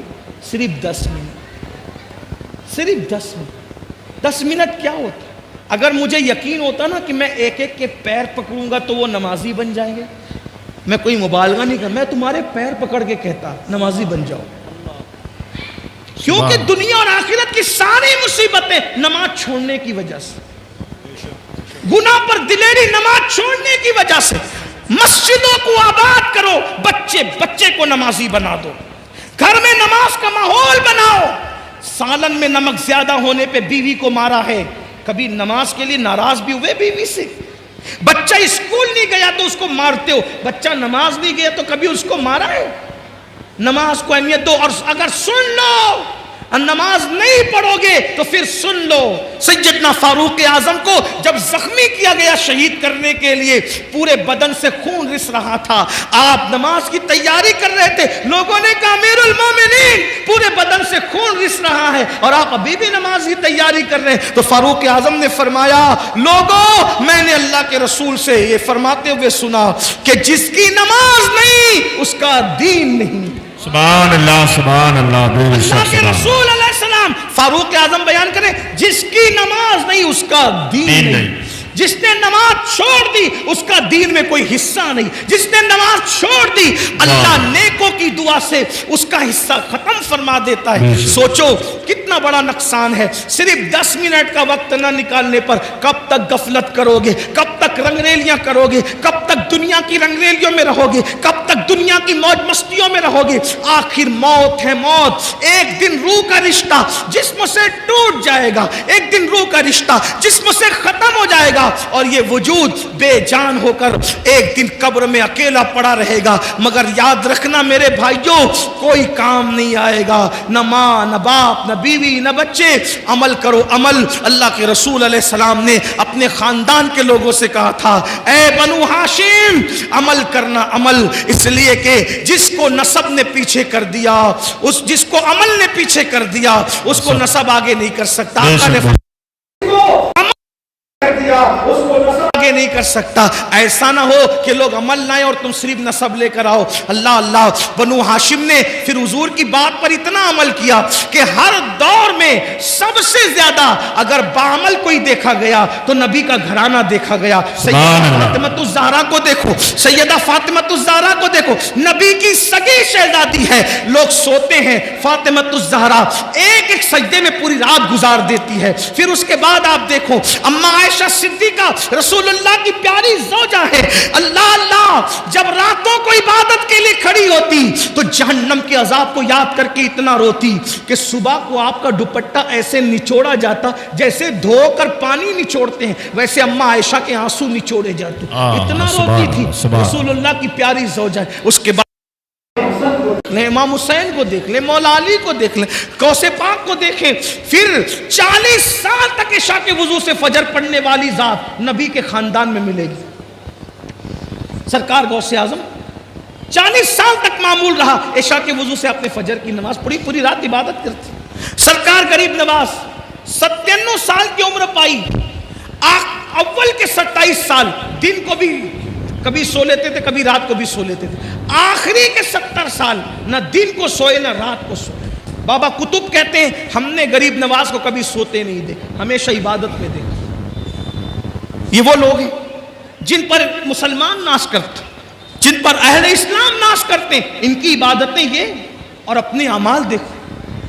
ہم گھمنڈ میں, ہم تکبر میں کہ ہم جنت میں جائیں گے. مجمع الزوائد کی روایت ہے, اللہ کے رسول علیہ السلام نے فرمایا جو اپنے آپ کو قطعی اور یقینی جنتی کہے میں محمد اعلان کرتا ہوں کہ وہ جہنم میں جائے گا. سبحان اللہ, صلی اللہ علیہ وسلم. نعرہ تکبیر, نعرہ رسالت. علماء اہل سنت بہاری طیبہ کانفرنس جشن دستار بندی علامہ سید امین القادری صاحب کو ملا. اللہ کے رسول صلی اللہ علیہ وسلم نے فرمایا بے نمازی کو تیسری مصیبت میدان محشر میں آئے گی کہ اللہ اس کو جہنم میں ڈالے گا, اس کا ٹھکانہ جہنم ہوگا. نہیں بچ سکتے جہنم کی آگ کو. جہنم کی جب آگ جلتی ہے نا, آگ جو جلتی ہے اس میں روشنی ہوتی. جہنم کی آگ میں روشنی بھی نہیں ہے, اندھیرا ہی اندھیرا ہے, تاریکی ہی تاریکی. اور اللہ کے رسول صلی اللہ علیہ وسلم فرماتے ہیں دنیا کی آگ سے 70 درجہ زیادہ, 70 درجہ دنیا کی آگ سے 70 درجہ زیادہ جہنم کی آگ ہے. اور یہ جہنم کی آگ کیا ہے؟ علامہ فقی ابو اللہ سمرقندی رحمت اللہ علیہ لکھتے ہیں یہ آگ کے بارے میں کہ جب دنیا کی اندر آگ لانا ہوا تو 70 مرتبہ رحمت کے پانی سے جہنم کی آگ کو دھویا گیا اور پھر آگ لے کر کے ایک پہاڑ پہ رکھی گئی. جب وہ آگ پہاڑ پہ رکھی گئی تو پہاڑ جل گیا اور وہ آگ جہاں سے آئی تھی جہنم سے واپس چلی گئی. وہ آ کر پہاڑ کو جلا کر واپس گئی, یہاں رہ نہیں گئی, آ کر پہاڑ کو جلا کے واپس گئی تو پھر پتھروں میں اور لکڑیوں میں آگ پیدا ہو گئی. آپ بتائیں 70 بار رحمت کے پانی سے دھل کر کسی پہاڑ پر پڑ جائے تو اس آگ کی حرارت اور تپش کا یہ عالم ہے, تو وہ جو جہنم کی دنیا کی آگ سے ان 70 درجہ زیادہ وہ آگ ہے. اور پھر وہاں کیا ہے, صرف آگ ہی نہیں ہے بلکہ اللہ کے رسول علیہ السلام فرماتے ہیں وہاں جہنمیوں کا کھولتا کھولتا پیپ ہے جسے آب حمیم کہا جاتا ہے. جہنم کا کھولتا ہوا پیپ ہے, پیپ وہ جہنمیوں کو پلایا جائے گا, تھوڑ کھلایا جائے گا. اسی طریقے سے اللہ کے رسول صلی اللہ علیہ وسلم ارشاد فرماتے ہیں جہنم میں کنواں ہے جس کو جب الحزن کہتے ہیں. یہ غم کا کنواں ہے, غم کا کنواں. اس کا حال یہ ہے, اللہ اکبر, اس کنویں کے اندر جو بچھو ہے اللہ کے رسول علیہ السلام ارشاد فرماتے ہیں اس جب الحزن جہنم کے کنویں کے اندر جو بچھو ہے وہ بختی اونٹ کی طرح موٹے موٹے ہیں. اور وہ کس کے لیے؟ وہ بے نمازی کو ڈسنے کے لیے. صرف 10 منٹ کا ٹائم. آخری بات سمیٹ, میں اتنی لمبی تقریر نہیں کرتا لیکن قاری یامین صاحب آ کر کے ہر 5 منٹ پہ بڑھاتے جا رہے ہیں تقریر کو. اس کی وجہ میں بتا دوں کہ قبلہ امیر سنی دعوت اسلامی آنے میں کچھ لیٹ ہو گئے لیکن وہ اب امروہہ آ چکے ہیں. بس وہ جیسے ہی آئیں گے میری بات مکمل. آخری بات سن لیں, آخری بات. اگر اپنے بچوں کی دنیا اور آخرت کا بھلا چاہتے ہو, مسجدیں بھرو, نمازی بنو, نماز کی پابندی کرو, اور اس کے لیے کوئی مشکل نہیں. توجہ آپ کی, کوئی مشکل نہیں. آپ تہیا کر لو, طے کر لو, آپ تہیا کر لو, طے کر لو, میں نے نمازی بننا ہے. آپ جب دل میں پکا ارادہ کر لو گے کہ میں نے نمازی بننا ہے, ایک وقت تو تم پکا ارادہ کرو. اللہ پاک اپنے بندوں کے ساتھ گمان کے ساتھ فیصلہ فرماتا ہے. بندہ جیسا گمان کرتا ہے اللہ اس کے مطابق فیصلہ فرماتا ہے. اگر میرا اللہ چاہے تو بشر حافی کو بغداد کے شراب خانے سے اٹھا کر کے مسجد کی کبوتری بنا دیتا ہے, کعبے کا مجاور بنا دیتا ہے. اس لیے بندہ کوشش کرے. اللہ ارشاد فرماتا ہے والذین جاہدوا فینا لنہدینہم سبلنا, جو ہماری راہ میں کوشش کرتے ہیں ہم ان کے لیے راستے پیدا کر دیتے ہیں. دل میں پکا ارادہ کرو. بچوں کو نماز کی اہمیت سمجھاؤ, بچیوں کو نماز کی اہمیت سمجھاؤ. کامیابی کا تمغہ کوئی نہیں. اللہ اکبر. نماز سے بڑھ کر کے اللہ تک پہنچنے کا عمل کے معاملے میں وسیلہ اور ذریعہ کوئی نہیں. اس لیے نماز کی طرف آؤ. 5 وقت مؤذن صدا دیتا ہے, مؤذن کی صدا پر لبیک کہو. اپنے آپ کو بدلو, اپنے آپ کو تبدیل کرو. نماز پڑھنے سے اتنی مصیبتوں سے بچو گے. اور سب سے بڑی بات, انشاءاللہ جب نمازی بن جاؤ گے تو دل کے اندر گناہ کی نفرت پیدا ہوگی. دل کے اندر گناہ کی نفرت پیدا ہوگی. گناہ کے ماحول سے نکلو گے, نیکیوں کے ماحول کی طرف آؤ گے. انشاءاللہ یہاں بھی کامیابی ہوگی, وہاں بھی کامیابی ہوگی. ہر باپ چاہتا ہے میرا بچہ سدھر جائے. اللہ کے رسول علیہ السلام کے ظاہری دور میں ایک جوان کی شکایت لوگوں نے کی, یا رسول اللہ یہ جو جوان ہے نا میرے آقا, گناہ کرتا ہے, برائی کرتا ہے, ناجائز و حرام کام کرتا ہے. اللہ کے رسول نے فرمایا کیا یہ نماز بھی پڑھتا ہے؟ کیا یہ نماز بھی پڑھتا ہے؟ صحابہ نے عرض کی ہاں آقا وہ نماز بھی پڑھتا ہے. سرکار نے ارشاد فرمایا صلی اللہ علیہ وآلہ وسلم اگر یہ نماز پڑھتا ہے تو انشاءاللہ ایک دن اس کی نماز اس کو گناہ سے روک لے گی. چند دن بھی نہ گزرے تھے کہ وہ بندہ نماز کی برکت سے گناہ سے رک گیا. فاروق اعظم کے دور کا واقعہ ہے. ایک نوجوان ایک لڑکی پر فریبتہ ہو گیا. ایک نوجوان ایک لڑکی پر عاشق ہو گیا. اس لڑکی سے آنکھیں چار ہوئی. اس نے اس لڑکی سے کہا اے لڑکی میں تجھ سے محبت کرتا ہوں, تجھ سے پیار کرتا ہوں, کیا تو میرے ساتھ شادی کرے گی؟ اس لڑکی نے کہا کیوں نہیں, بالکل کریں گے. آپ ہم سے محبت کرتے ہیں, ہم آپ کے ساتھ شادی کرنے کے لیے تیار ہے, لیکن ایک شرط ہے. لڑکے نے کہا کیا شرط ہے؟ لڑکی نے کہا امیر المومنین سیدنا فاروق اعظم کی اقتدا میں 40 دن تک کے تمہیں نماز با جماعت ادا کرنا ہے.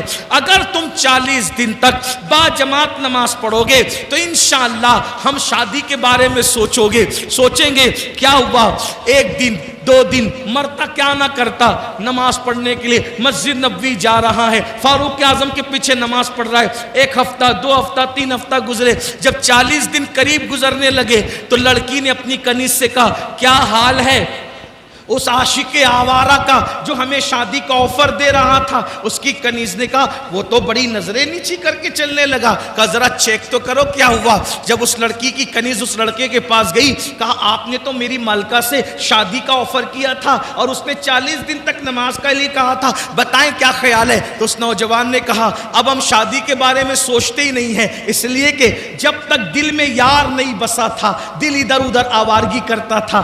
یار کا پیار دل میں بس گیا ہے, اب کسی کی گنجائش ہی باقی نہیں رہ گئی ہے. تو یہ نماز کی برکت ہے. قرآن کہتا ہے ان الصلاۃ تنہا عن الفحشاء والمنکر, بے شک نماز ہر برائی سے ہر بے حیائی سے روک لیتی ہے. اپنے بچوں کو سدھارنے والوں, بچے تعویذ سے نہیں سدھریں گے. اپنے بچوں کو سدھارنے والوں, بچے مار پیٹ سے نہیں سدھریں گے. اپنے بچوں کو سدھارنے کا خواب دیکھنے والوں, گالی گلوچ سے بچے نہیں سدھریں گے.